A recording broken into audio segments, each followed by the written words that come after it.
Հին հայերը, ինչպես հույներն ու հռոմեացիները, բարձր էին գնահատում բաղնիքի դերը որպես մարմնի լվացման, բուժման, հանդիպումների, քաղաքական քննարկումների և ծիսակատարությունների համար նախատեսված վայրի։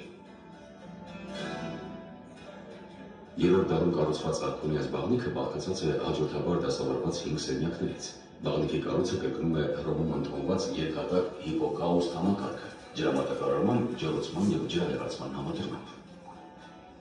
Առաջին սենյակը նախասրահ հանդերձարանում է, աղմուկի տերիմը, որին արևմտյան կողմից հաջորդում են սառը ջրի սենյակը, ֆրիգիդարիումը, գոլ բաժանմունքը, տեպիդարիումը, տաք ջրի լողասենյակը, կալդարիում, ապա հնոցը։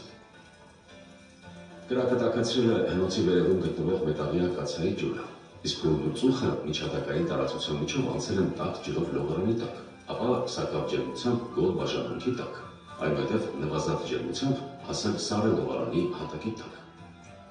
Թե հատակը պահող սյուների աղյուսները և թե նրանց վրա շարված մեծաչափ թերծած երկմակարդակ աղյուսասաները հեշտությամբ ընդունելով կրակի և ծխի ջերմությունը երկար ժամանակ պահպանում էին այն և հավասարաչափ հաղորդում լողասենյակներին։ Ծխահեռացման վերջնական փուլում ջերմության որոշակի չափաբաժին տաքացնում էր նաև բաղնիքի պատերը։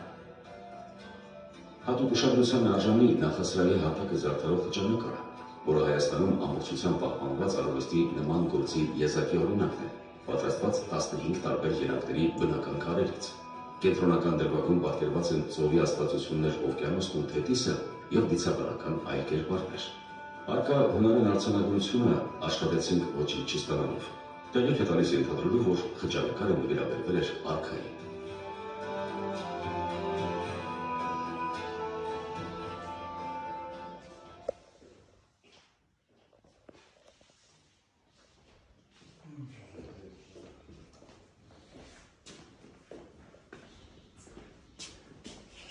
Где парную были